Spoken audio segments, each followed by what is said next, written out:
नमस्कार दोस्तों, स्वागत है आप सबका एक बार फिर से मेरे चैनल पे। और दोस्तों, आज हम फिर से एक बार इकट्ठा हुए हैं निवेश की बातचीत करने के लिए। और आज का विषय रहेगा ऊर्जा का सेक्टर। ऊर्जा का सेक्टर एक उभरता हुआ सेक्टर है और निवेशकों को इस पर जो अपडेट है वो होना बहुत ज़रूरी है। उस अपडेट के लिए हमारे साथ निवेश के विशेषज्ञ श्री वरुण जी हैं। वरुण सर, आपका बहुत बहुत स्वागत है हमारे चैनल पे। आज वरुण सर आपको विस्तार से समझाएंगे कि ये उभरता हुए सेक्टर का क्या भविष्य है, क्या स्कोप है। तो वीडियो को अंत तक जरूर देखिएगा। Sir kindly. बहुत थैंक यू अनुराग जी। आज हम लोग जो आपने विषय लिया है ऊर्जा सेक्टर, निश्चित रूप से ऊर्जा हमारे जीवन का एक बहुत बड़ा हिस्सा है और जो एनर्जी है वो कई रूपों में हमें प्राप्त होती है। तो सबसे पहले हमारा जो एनर्जी हमें मिलती है, आज का जो वर्तमान परिदृश्य है जहाँ से मिलती है, जिस सेक्टर से मिल रही है, वो है हमारा कोयला जी। कोयला और क्रूड ऑयल। तो दोनों से जो हमारी इकोनॉमी चल रही है, हमारा जीवन चल रहा है, दैनिक जीवन चल रहा है, तो वो सब क्या है कि उस ऊर्जा से हमारे कार्य तो बहुत आसान हो गए, लेकिन उसने हमारे समाज को बहुत बड़ा डैमेज किया है। वो डैमेज ऐसे आप एक छोटे से उदाहरण में देखिए कि हमारे देश में बहुत बड़ा प्रदूषण इस ऊर्जा ने उत्पन्न कर दिया है, बल्कि पूरे विश्व में प्रदूषण को उत्पन्न कर दिया है। ऊर्जा तो हमें प्राप्त हुई, लेकिन उस ऊर्जा के साथ साथ हमें प्रदूषण भी मिला है जी। और उस प्रदूषण का आप दुष्प्रभाव देखिए कि प्रत्येक वर्ष लगभग 75 लाख लोगों की मृत्यु होती है।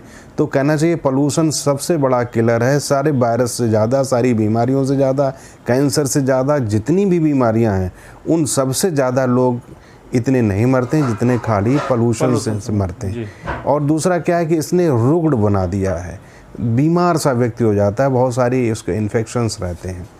तो इन दो चीज़ों पे, एक तो गवर्नमेंट ऑफ इंडिया ने और हमारी आवश्यकता आविष्कार की जननी है, तो इस चीज़ पे सरकार को गंभीरता से सोचने पे विमर्श किया और समाज और साइंटिस्ट और कंपनीज, कारपोरेट जगत सब ने मिल के वर्ल्ड वाइड इस पे कार्य किया जी।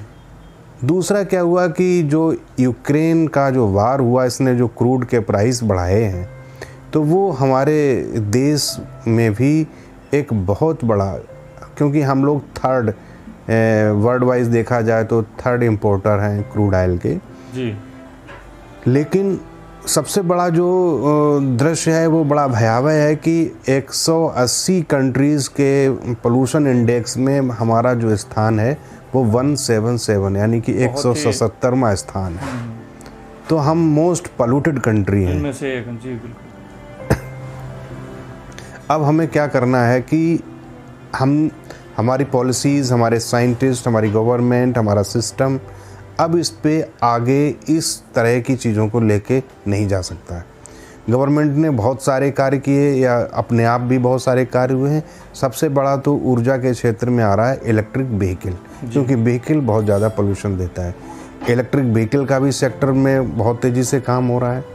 दूसरा सेक्टर जो है वो है, हम ऊर्जा के क्षेत्र में देखेंगे तो पवन ऊर्जा है जी। हाइड्रोलिक एनर्जी है, और इसी तरीके से एक नई उस पे जाएंगे तो एथेनॉल आया है। एथेनॉल की ब्लेंडिंग कर रहे हैं पेट्रोल के साथ में। तो इन सब के कार्य चल ही रहा था कि हमारे प्राइम मिनिस्टर जी ने घोषणा की है कि 2070 तक हम जीरो कार्बन इंडिया को कर देंगे। बहुत अच्छी बात है, क्योंकि हम जब तक टारगेट नहीं बनाते हैं किसी चीज़ को लेके, हम एक विजन और मिशन नहीं बनाते। हाँ, तब तक विजन नहीं है, फिर मिशन कैसे चले। तो एक हमने एक बेंचमार्क बनाया, एक रेखा खींच दी है भैया, हम इसके बाद, क्योंकि अब हम आगे नहीं जाएंगे, तब तक हमें अपने को जीरो करना है। अब बहुत सारे कार्य हुए कि पहले गवर्नमेंट ने 1% एथेनॉल मिक्स किया, फिर 2% किया, फिर 5% किया, फिर 20% किया। अब 2025 का जो मिशन टारगेट है वो है कि हम किसी तरीके से एथेनॉल को 20% मिक्स करें पेट्रोल में। तो ये भी है। तो निवेश की अगर हम बात करें तो इलेक्ट्रिक व्हीकल इस समय बहुत तेज़ी से उभरता बाजार है। इलेक्ट्रिक व्हीकल में टेस्ला से लेके बड़ी बड़ी जो विदेशी कंपनीज हैं वो भी आ रही हैं। इंडिया में देखेंगे तो टाटा मोटर्स है और जो काम कर रही है, एक साइड इंडस्ट्री है बैटरी बनाने के लिए, ई रिक्शा में यूज़ होती है, तो अमर राजा बैटरीज़ है, या टेस्ला ने भी अपनी बैटरीज, तो अभी टेस्ला इंडिया में लिस्टेड नहीं है, बट अगर बैटरी रिसर्च भी बहुत हो रही है। हाँ, बैटरी पर रिसर्च भी बहुत हो रही है। तो ये जो 2-3 सेक्टर हैं उन पे बहुत तेज़ी से काम हो रहा है। दूसरा क्या है कि हम शुगर स्टॉक्स में भी जा सकते हैं, जो कि कंपनियां अभी घाटे में रहती थी। जैसे आपने बोला एथेनॉल मिक्स किया जाएगा तो ज़्यादा उसकी ज़रूरत पड़ेगी, ज़्यादा ज़रूरत पड़ेगी, तो एक स्टॉक हो सकता है। दूसरा क्या है कि हाइड्रोजन को फ्यूचर का ईंधन बनाने के लिए साइंटिस्ट, कारपोरेट जगत और बहुत सारी कंपनियां लगी हुई हैं कि किस तरीके से हाइड्रोजन को मूल ईंधन, इवन व्हीकल्स में भी अभी मैंने सुना है शायद ये टोयोटा काफ़ी एग्रेसिव है, करेक्ट। तो ऊर्जा का क्षेत्र बड़ी तेज़ी से बदल रहा है। ऊर्जा के जो स्रोत हैं वो बदलेंगे, क्योंकि ये हम लोग मान के चल रहे हैं कि जो नेचुरल रिसोर्स है, चाहे कोयला हो, चाहे वो क्रूड ऑयल हो, ये इनकी एक सीमा है, नॉन रिन्यूएबल है, और ये एक सीमा तक ही हमको उपलब्ध हो सकते हैं। जी। लेकिन अब हम ऐसी चीज़ों में जा रहे हैं जैसे सौर ऊर्जा पे काम चल रहा है, सौर ऊर्जा पे बहुत आगे निकल रहे हैं। तो ये सारे सेक्टर हमें फ्यूचर में बहुत अच्छा रिटर्न भी दे देंगे अगर लोग निवेश करते हैं इन सारे ऊर्जा के सेक्टर्स में। तो अनुराग जी, मैं ये कहना चाहूँगा कि ये सेक्टर्स में हाइड्रोजन के स्टॉक हैं, जैसे रिलायंस इंडस्ट्री है जी, प्राज इंडस्ट्री हो गई, बलरामपुर चीनी हो गया, कुल मिला के सारे बफे देखोगे तो इन सेक्टर्स में NTPC हो गया, इंडियन ऑयल कॉरपोरेशन हो गया, तो ये बड़े, इंडियन ऑयल भी कर रहा है, गेल हो गया, तो ये सारे बड़े स्टॉक्स अच्छे हैं, इनमें निवेशक निवेश कर सकते हैं और जो कि फ्यूचर में बहुत अच्छा रिटर्न बना के देंगे। तो सर एक नटसेल ज़रा से एक बार फिर वो नाम आप दोहरा दें। हाँ, निश्चित रूप से, जैसे अगर आप लोग चाहें निवेश करना तो टाटा मोटर्स है, एक साइड इंडस्ट्री है, अमर राजा बैटरीज़ है, और शुगर स्टॉक्स में देखेंगे तो बलरामपुर चीनी है, प्राज इंडस्ट्रीज़ है। अगर उसमें हाइड्रोजन के ईंधन के रूप में देखेंगे तो L&T है, रिलायंस इंडस्ट्री है।